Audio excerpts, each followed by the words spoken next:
कहानी प्रस्तुति गृह। बच्चे के रोने की आवाज़ सुनकर वह चौंक गई। एक बार की आंख खोल देने से फौरन उसकी समझ में नहीं आया कि बच्चा किधर से रो रहा है। आंख खुलने से स्वप्न खंडित सा हो गया। उसके बेड पर रोने की आवाज़ तो नहीं आ सकती, उसने सोचा। अचानक बदन में आई उत्तेजना से उसका जिस्म अभी भी सनसना रहा था। थोड़ी देर वह यूं ही लेटी रही, फिर तकिया पीठ के नीचे लगाकर अधलेटी हो गई। बेड नंबर 27 से रोने की आवाज़ आ रही थी। उसने देखा बेड पर बच्चे की मां नहीं थी। बच्चा अभी भी रोए जा रहा था। उसका दिल हुआ बच्चे को उठाकर अपने बेड पर ले आए और सबसे कह दे कि यह मेरा ही बच्चा है। एकाएक रोने की आवाज़ आनी बंद हो गई। उसने फिर उस तरफ देखा। एक औरत उस बेड पर आ गई थी और बच्चे को दूध पिला रही थी। वह अपनी बेहुदा सोच पर मुस्कुरा दी।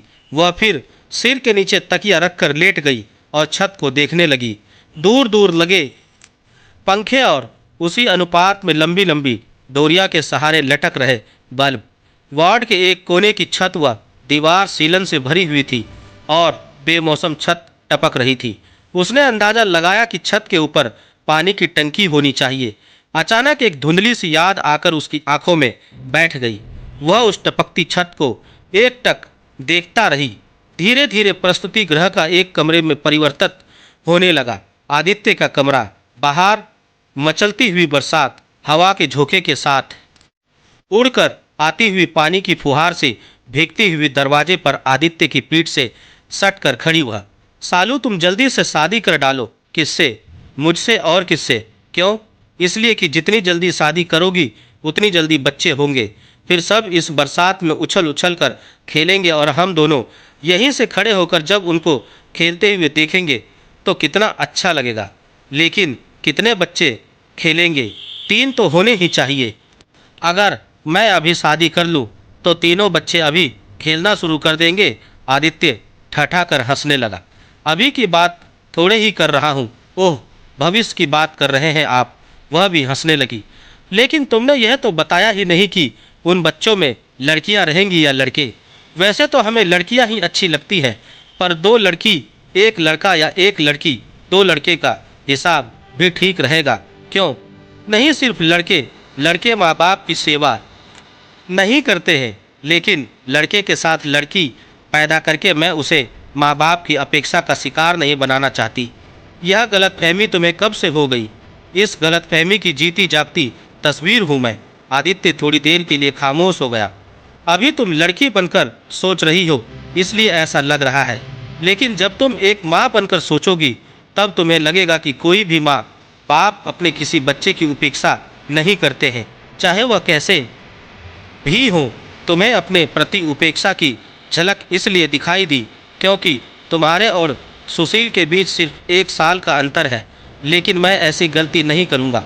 अपने बच्चों में कम से कम 4-5 साल का अंतर रखूँगा। भारत सरकार के बड़े वफादार नागरिक लगते हो। सरकार की नौकरी जो कर रहा हूँ। दोनों हंस पड़े। लेकिन अंतर रखने से क्या होता है?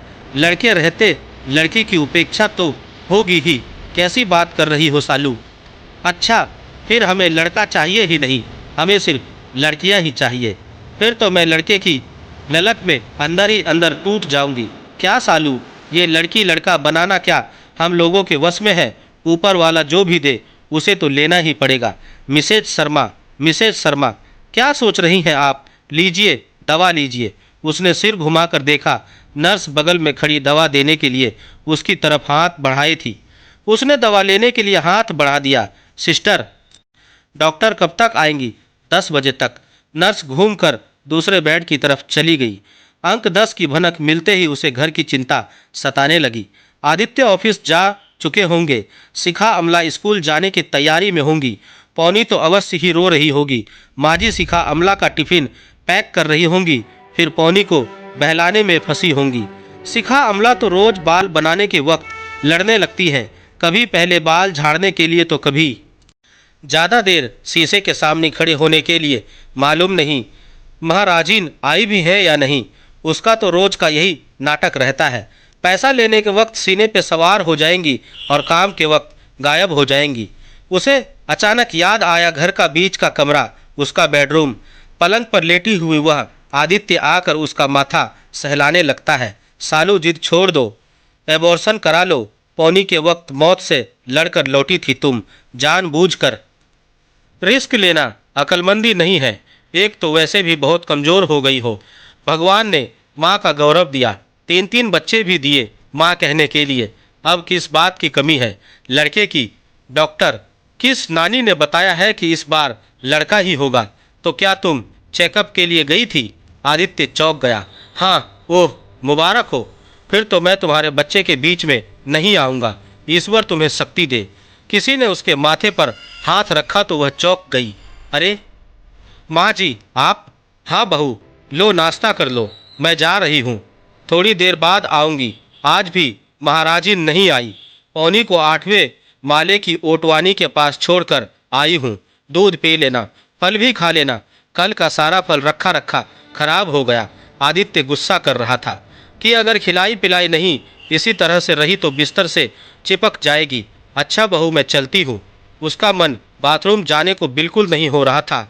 इतनी सीलन है उसमें कि पैर रखा नहीं जाता, फिर भी मन मार कर जाना ही पड़ा। बाथरूम से होकर लौटी तो उसे पेट में कुछ दर्द सा महसूस हुआ। वह अपने बेड पर आने की बजाय वार्ड में इधर उधर टहलने लगी। किसी बेड पर कोई बच्चा रो रहा था तो कोई बच्चा सो रहा था। कोई अपने बच्चे को दूध पिला रही थी तो कोई दूसरी औरतों से बैठी बातें कर रही थी। बेड नंबर 4 पर एक औरत लेटी हुई थी। सुना है वह 1 महीने से भर्ती है इसी अस्पताल में। दर्द उठता है फिर खत्म हो जाता है। इससे पहले भी 15 दिन तक भर्ती थी। वार्ड नंबर 11 की औरत कल उसी के साथ भर्ती हुई और रात को लड़का हुआ। बेड नंबर 5 की औरत को बहुत तंदुरुस्त बच्चा हुआ। 7 टाँके लगाने पड़े उसके। उसका दर्द ज्यों का त्यों बना रहा। वह आकर अपने बेड पर लेट गई। एक नर्स किसी से कह रही थी कि डॉक्टर राउंड पर आ रही है। वह दरवाजे की तरफ देखने लगी। थोड़ी देर बाद डॉक्टर अंदर आती दिखी। कहिए मिसेज कामले। डॉक्टर बेड नंबर 1 के पास रुक गई। मी ठीक है, पन मूलगी बहुत रोती है, दूध पिलाता है तब वही चुपती है। डॉक्टर हंसने लगी। वह गलती करती है, भूख लगने पर उसको गाना गाना चाहिए। नर्स के साथ आसपास के बेड की औरतें भी हंसने लगी। यह तुम्हारी पहली बच्ची है? डॉक्टर ने उससे पूछा। हो, पहलची है। खूब अच्छी देखभाल करना, खूब सेवा करना इसकी। डॉक्टर बीच के सारे बेड छोड़कर बेड नंबर 8 चली गई तो मिसेस शर्मा ने नर्स को पुकारा। सिस्टर, हमें दर्द शुरू हो गया है, पेट में तेज हलचल हो रही है। नर्स बगैर कुछ बोले डॉक्टर के पास लौट गई। डॉक्टर, 6 नंबर को पेन हो रहा है। डॉक्टर ने घूमकर मिसेस शर्मा को देखा, फिर नर्स की तरफ घूमी। किसका पेशेंट है? डॉक्टर, गायकवाड़ का। डॉक्टर मिसेस शर्मा की तरफ मुखातिब हुई। जाओ उधर बाहर गैलरी में टहलो, बैठना नहीं। वह वार्ड से बाहर गैलरी में आ गई। गैलरी के ठीक सामने ऑपरेशन थिएटर दिख रहा था। उसकी नज़र बार बार उसी तरफ उठ जाती और मन थिएटर के अंदर चला जाता। थोड़ी देर बाद उसे खड़ा रहना भी मुश्किल लगने लगा तो वह वापस वार्ड में डॉक्टर के पास आ गई। डॉक्टर, खड़ा नहीं हुआ जा रहा है। डॉक्टर ने उसकी नब्ज देखी, फिर नर्स की तरफ घूमी। इन्हें ऑपरेशन रूम में लेकर चलो, मैं आ रही हूँ। इंजेक्शन दे देना, क्विक। नर्स उसे लेकर ऑपरेशन रूम में आ गई। वहाँ 2 नर्स पहले से ही मौजूद थी। उसे एक लंबे ऊंचे बेंच पर लिटा दिया गया। एक नर्स ने इंजेक्शन लगाया और फिर सब डिलीवरी के इंतजार में जुट गईं। उसका बदन दर्द की तीव्रता से ऐंठने लगा। पूरे बदन में गर्मी सी छिटक गई।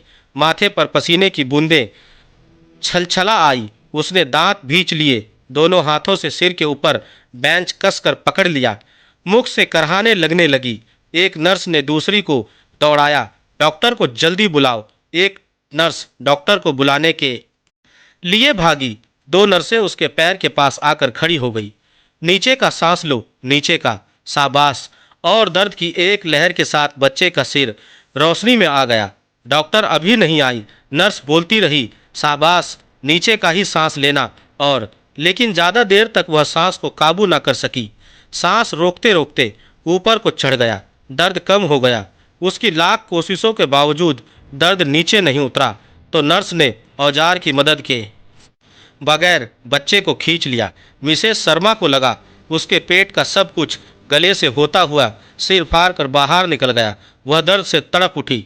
बुलाने गई नर्स के साथ डॉक्टर तेजी से ऑपरेशन रूम में घुसी। क्या हुआ नर्स? पैर के पास खड़ी नर्स धीरे से बोली। बच्चा मर गया डॉक्टर। वह अपनी सांस रोक नहीं पाई। बच्चा गले तक आकर रुक गया। Oh my God! डॉक्टर ने अपने दांत और दोनों हाथों को मुट्ठियां कसकर भींच ली। मिसेस शर्मा को ऑपरेशन रूम की सारी बत्तियां बुझती सी लगी। छत पर कालिमा छाने लगी। उसे फिर कहीं दूर से प्रतिध्वनि सुनाई दी। बच्चा मर गया डॉक्टर। कालिमा और गहरा गई। दोस्तों, आपको मेरी यह कहानी कैसी लगी? आप मुझे मेरे कमेंट्स बॉक्स में जाकर बता सकते हैं। और अगर आप मेरे चैनल पर नए हैं तो मेरे चैनल को सब्सक्राइब जरूर करें और बेल आइकन का बटन भी दबा दें। धन्यवाद दोस्तों।